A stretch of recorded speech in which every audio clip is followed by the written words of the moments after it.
আহারে, কাশিটা বড্ড বেড়েছে। রানীমা, খুব কি কষ্ট হচ্ছে? কি করে যে ঠান্ডা লেগে গেল জানি না। তার উপর তোদের মহারাজ আজ আবার খামবাজ রাজ্যে যাচ্ছেন। যাবার সময় তার কোনো সাহায্যেই লাগতে পারলাম না। সে আপনি আর কি করবেন বলুন? শরীরের ওপর তো কারো কোনো হাত নেই। রাজবুদ্ধি মশাইয়ের পাচন খাচ্ছেন, দেখবেন 2-1 দিনের মধ্যেই ঠিক সুস্থ হয়ে উঠবেন। সুস্থ হয়ে উঠলেই বাঁচি। এভাবে রোগী হয়ে সারা দিন বিছানায় পড়ে থাকা আমায় কি মানায়? কি, কেমন আছো রানী? ওই একই রকম। তোমাকে এই অবস্থায় রেখে যেতে কিছুতেই মন চাইছে না, কিন্তু কি করব বলো? অত বড় একটা আলোচনা সভায় স্বয়ং নবাব, তারপর বর্ধমানের রাজা উপস্থিত থাকবেন। আর তুমি তো জানো কিভাবে আমাদের এই বাংলাকে সোনার বাংলা তৈরি করা যায়। তাই নিয়ে অনেক পরিকল্পনা হবে। জানি তো, তাই তো বলছি, আমার জন্য কোনো চিন্তা করবেন না। ঘুরে এসে দেখবেন ঠিক সুস্থ হয়ে গেছি। সুস্থ হলেই মঙ্গল। শোনো, রাজবৈদ্যকে আমি বলে দিয়েছি সকাল বিকেল তোমাকে দেখে যাবে, কিন্তু এই অবস্থায় তোমাকে ছেড়ে যেতেও না একেবারে ইচ্ছে করছে না। ঠিক আছে, আমার জন্য এতটা উতলা না হয়ে যে কাজে যাচ্ছেন সেটা ভালো করে আসুন। তাহলে আমি আসি। হ্যাঁ, আসুন।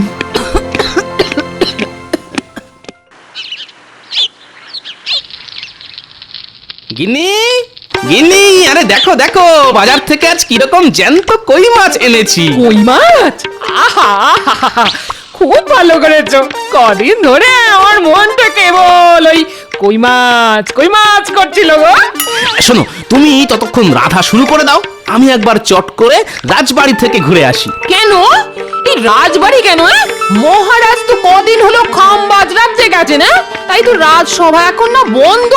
না, রাজসভা না, আমি যাচ্ছি রানীমাকে একবার দেখে আসতে। গতকাল থেকে রানীমার কাশিটা নাকি খুব বেড়েছে গো। ও মা, সে কি কথা গো?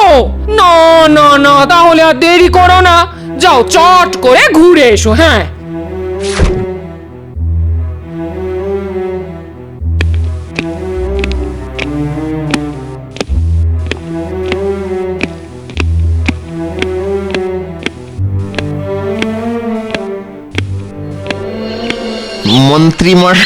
মন্ত্রী মশাই, যা বলতে এসেছিস চট করে বলে ফেলতো। মানে বলতে এসেছিলাম যে হাট একেবারেই খালি, তাই যদি গরিবের কিছু সাহায্য করতেন। এই দেখো, এমন সময় এসে চাইনি যে দেখ আমারও হাত খালি, তোরা কি যে করিস। খালি তো ভর্তি করে নিন। শুনলাম মহারাজ কদিনের জন্য খামবাজ রাজ্যে গেছেন, এই তো সুযোগ। না রে, সেটা মনে হয় এবার হবে না। মহারাজ খুব শেয়ানা হয়ে গেছে, রাজকোষের চাবি দিয়ে গেছে মহারানীর হাতে। চলে তাহলে তো দেখছি আপনার ওই বাড়া ভাতের ছাই পড়ে গেছে, একেবারে খুবই খারাপ ব্যাপার। আরে রাজবৈদ্য না, রাজবৈদ্য, আরে ও রাজবৈদ্য, বলি চললে কোথায়? রাজবাড়িতে। কেন রাজবাড়িতে কেন? রানীমার শরীর গতিক ভালো নয়, কদিন ধরেই কাশি তো হচ্ছিলই, আজ নাকি আবার ওই কাশির সাথে রক্ত পড়েছে। ও বাবা, এ তো খুব চিন্তার কথা। এদিকে মহারাজও কবে ফিরবেন তার ঠিক নেই। চলো, আমিও যাব তোমার সঙ্গে। তো এখন বাড়ি যা, আমি রাজবাড়ি থেকে ঘুরে আসি। সম্ভব হলে রাজকোষের চাবিটাও নিয়ে আসতে হবে। হ্যাঁ,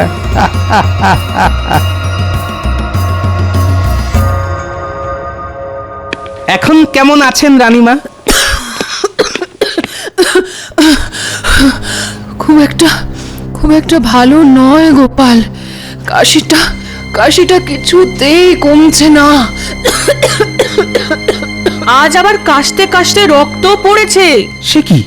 না না, কাশির সাথে রক্ত পড়া তো ভালো কথা নয়। তা রাজবৈদ্যকে কি খবর পাঠানো হয়েছে?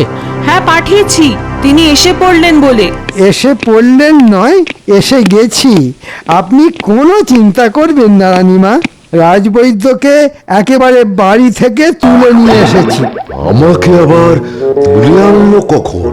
বরং বরং আমার কাছ থেকে তো সব কিছু শুনে নিজেই তো আমার পিছু পিছু চলে এলো। আরে আমার ধ্যানমগ্ন হয়ে কি ভাবছো? হ্যাঁ, দেখো দেখো, তাড়াতাড়ি রানীমাকে দেখে রোগের উপশমের কিছু একটা ব্যবস্থা করো। হ্যাঁ হ্যাঁ হ্যাঁ, দেখছি দেখছি দেখছি, বড় করে হাঁ করুন তো দেখি। না না না না না না না, তেমন ভয়ের কিছুই নেই। আসলে ওই কাশতে কাশতে গলার ভেতরটা মনে হচ্ছে ওই চিড়ে গেছে। হ্যাঁ হ্যাঁ, ওই তার থেকেই রক্তপাত। শোনো বৈদ্য, ভালো দেখে এমন ওষুধ দাও যাতে রানীমা তাড়াতাড়ি সুস্থ হয়ে ওঠেন। জানেন রানীমা, আপনার অসুখের চিন্তায় কাল সারা রাত আমি দু চোখের পাতা এক করতে পারিনি। বেটার ছেলে কিরকম গল্প বানাচ্ছে দেখো।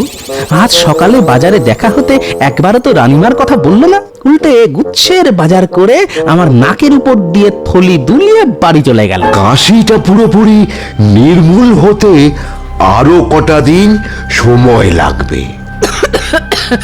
মন্ত্রীমশাই, রাজকাজের কোনো অসুবিধে হচ্ছে না তো? না না, অসুবিধে আবার কোথায়, শুধু রাজকোষের চাবিটা যদি দিতেন।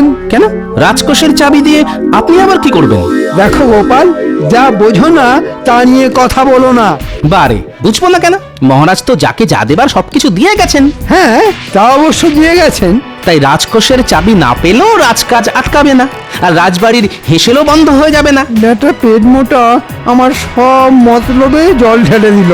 রানীমা, এসব রাজকাজের চিন্তা না করে আপনি একটু ঘুমোবার চেষ্টা করুন তো, দেখবেন ভালো করে ঘুমোলে সব ঠিক হয়ে যাবে। তুমি একেবারে ঠিক কথাই বলেছ গোপাল, ঘুমটাই এখন খুব দরকার।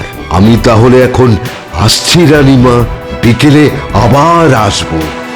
বুঝলে গোপাল, মুখে তো বলে এলাম কাশতে কাশতে গলার ভেতরটা চিড়ে গেছে আর তার থেকেই রক্তপাত হচ্ছে, কিন্তু কিসের কিন্তু রাজবৈদ্য মশাই?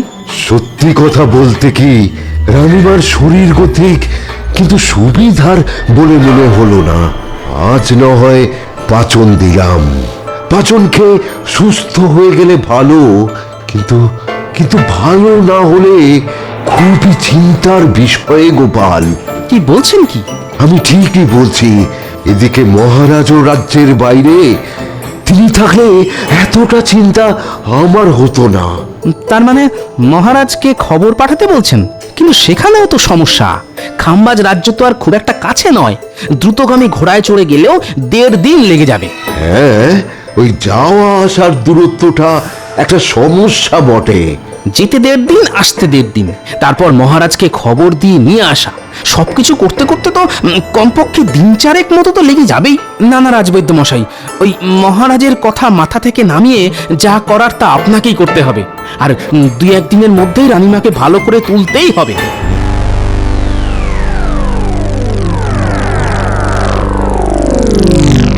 কি গো, পাতের উপর মাছ নিয়ে কি এত ভাবছো? বলি খেয়ে বলো, তেল কইটা কেমন রেঁধেছি? হ্যাঁ হ্যাঁ হ্যাঁ, এই তো খাচ্ছি।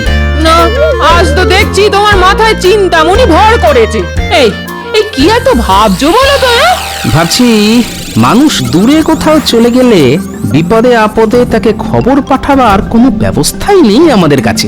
হঠাৎ করে এই ভাবনা মাথায় এলো কেন?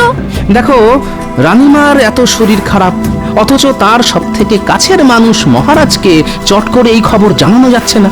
অথচ আমাদের কাছে সেই রকম যদি কোনো উপায় থাকতো তাহলে কত ভালো হতো বলো তো। এক লহমায় মহারাজ জেনে যেতেন।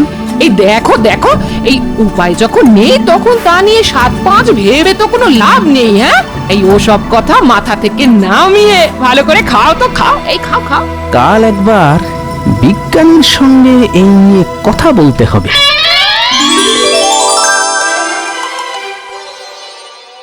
রানীমা, ফল খাওয়ার পর ওষুধ খেতে হবে কিন্তু। আর কত ওষুধ খাবো বলতো?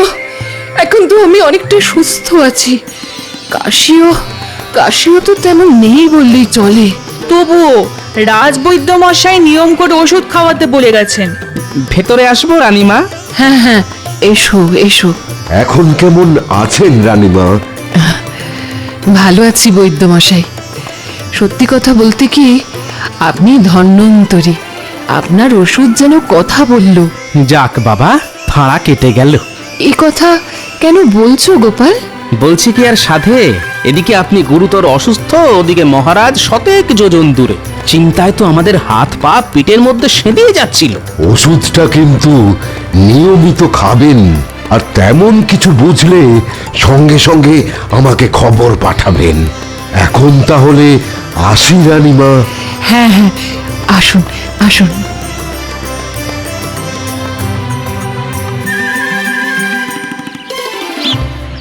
বিজ্ঞানী, বিজ্ঞানী! গোপাল ডাকছি না? বিজ্ঞানী!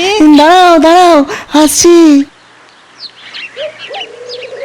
কি ব্যাপার, হঠাৎ না বলে না কয়ে আমার বাড়ি পথ ভুল করেছো? ভেতরে চলুন, কথা আছে।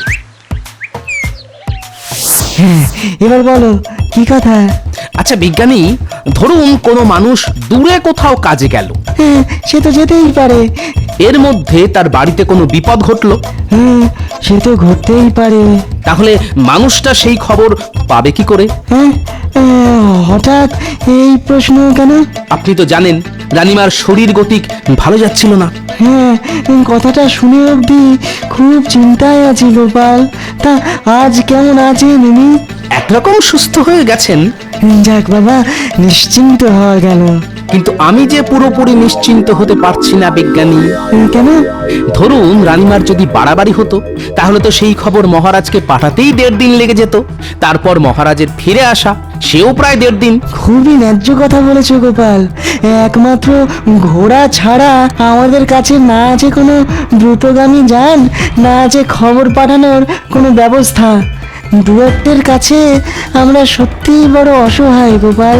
বিজ্ঞানী হয়েও আপনি এ কথা বলছেন?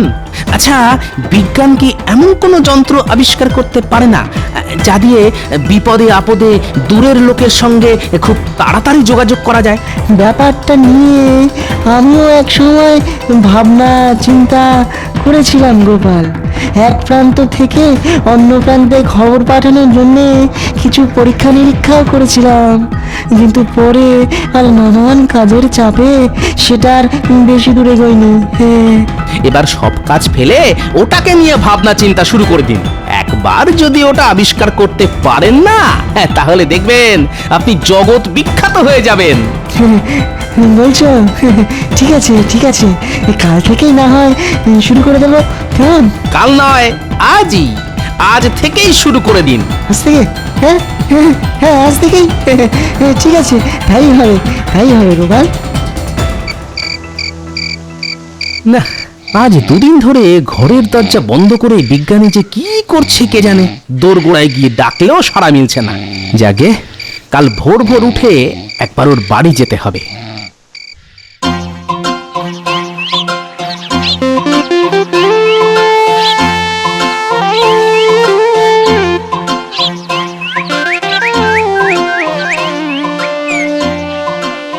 এই দেখো গোপাল, এখন এই বাটির মতো দেখতে পাত্রটা কানে চেপে ধরে দূরে চলে যাও, অনেক দূরে, ওই ওখানে। আমি এই বাটিটায় কথা বলছি, দেখি তুমি শুনতে পাও কিনা। গোপাল গোপাল, আমার কথা শুনতে পাচ্ছ? কি গো, শুনতে পাচ্ছ? না, কিচ্ছু শুনতে পাচ্ছি না।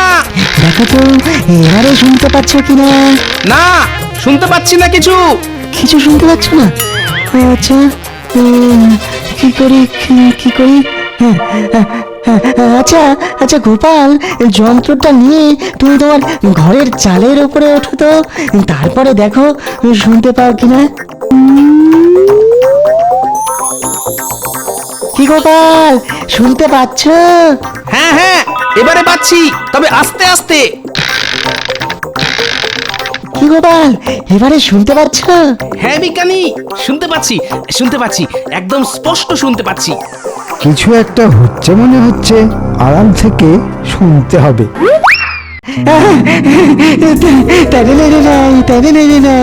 তার মানে আমার আবিষ্কার ঠিক পথে এগোচ্ছে, শুধু এটাকে আরো উন্নত করে তুলতে হবে। হ্যাঁ, তাই করুন বিজ্ঞানী।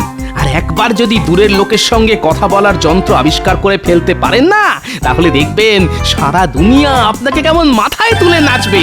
দূরের লোকের সঙ্গে কথা বলার যন্ত্র আবিষ্কার, ওরে বাবা, তাহলে তো ওটা হাতাতে হবে, তারপর সাহেবদের কাছে বিক্রি করে অনেক টাকা। রাজকোষের চাবি পাইনি তো কি হয়েছে, এবার এই যন্ত্র হাতিয়ে দ্বিগুণ কামিয়ে নেব।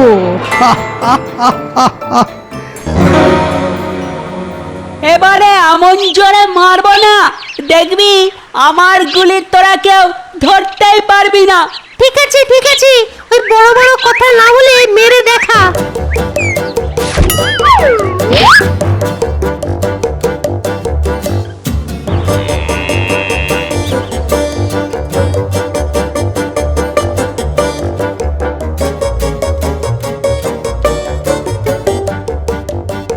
বুঝলি পুটি, এই মাঠটা না খুব সুন্দর, কাল থেকে আমরা রোজ এই মাঠেই খেলতে আসবো। কিন্তু একটাই মুশকিল বুঝলি, এই মাঠটা আমাদের বাড়ি থেকে অনেক দূর। আর কত দূর? মাত্র 8 ঘন্টা একটা পথ। তাছাড়া আমাদের খেলার মাঠে তো গরু চড়ছে, ওটা মাঠ না গোয়াল ঘর বোঝাই যাবে না। যেদিকেই তাকাও গোবর আর গোবর। ঠিক আছে রে ন্যাপলা, কাল থেকে আমরা এই মাঠেই খেলতে আসবো। আরে আরে, মন্ত্রী মশাই এদিকেই আসছে না? তাই তো, এদিকে সাহেবদের বাড়ি ছাড়া তো আর কিছুই নেই। তাহলে হয়তো সাহেবদের সাথেই দেখা করতে আসছে। চল লুকিয়ে পড়ি, তারপর দেখতে হবে সাহেবদের সঙ্গে মন্ত্রী মশাইয়ের কি দরকার।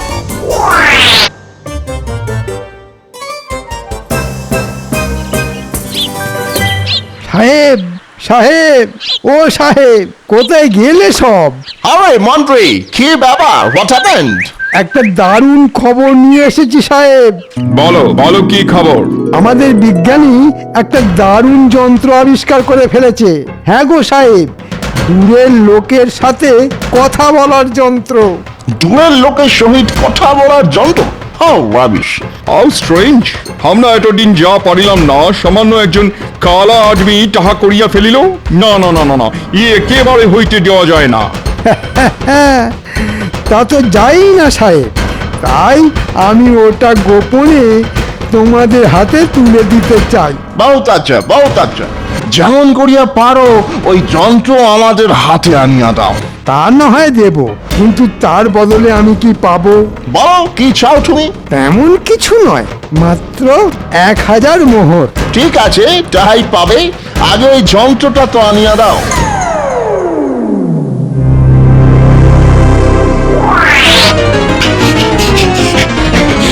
গোপাল দাদু, গোপাল দাদু, কি রে, কি হয়েছে?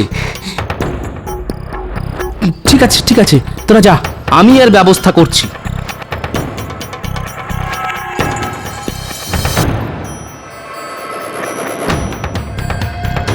বলো কি গোপাল, মন্ত্রী এত বড় একটা খারাপ কাজ করতে পারে? ও যে কি পারে আর কি পারে না, সেটা একমাত্র ওই জানে। কিন্তু আমাদেরও এর একটা উপযুক্ত জবাব দিতে হবে। যন্ত্রটা লুকিয়ে ফেলতে বলছো? না না, লুকিয়ে ফেললে তো খেল খতম হয়ে যাবে।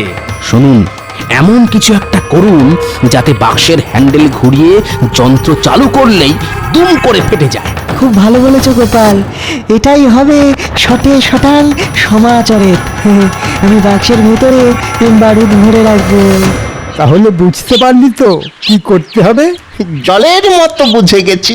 ওই বিজ্ঞানীর হাত পা বাঁধবো আর যন্ত্রটা হাতিয়ে এনে আপনাকে দেব। হ্যাঁ, কিন্তু কিন্তু এত সব করার জন্য আমরা কি পাবো? হ্যাঁ, আমরা কাজের আগেই পাওনা গন্ডার কথা না আমার ভালো লাগে না। আগে কাজ করে এনে দেখা, তারপর তোদের পুষিয়ে দেব।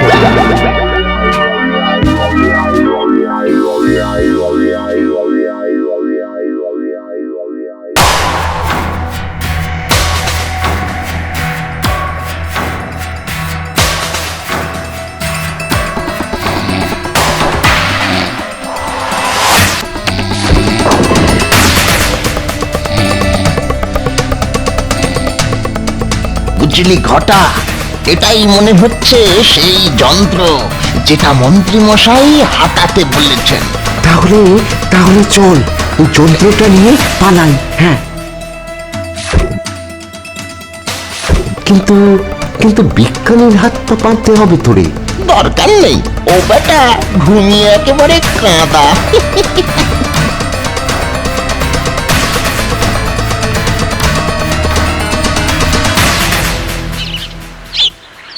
দুটো বাটির একটাতে মুখ লাগিয়ে একজন কথা বললেই অন্যজন অপর বাটিতে কান লাগিয়ে সেই কথা শুনতে পাবে।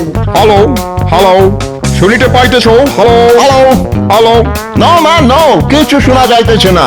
এই দেখো, বলতেই ভুলে গেছি, ওই যে 4 চৌকো বাক্সটার গায়ে হ্যান্ডেল রয়েছে ওটা ঘোরাতে হবে সাহেব।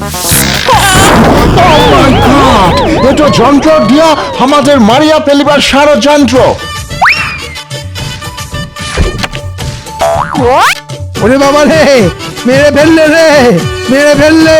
হল্ট হল্ট মন্ত্রী, আরে ওই শুট করিয়া দিব। তোমাকে থামিতে বলিতেছি, আমরা কিন্তু গুলি করিব। থামো মন্ত্রী, থামো, থামো বলিতেছি। ওরে বাবা রে, আমার কি হবে রে?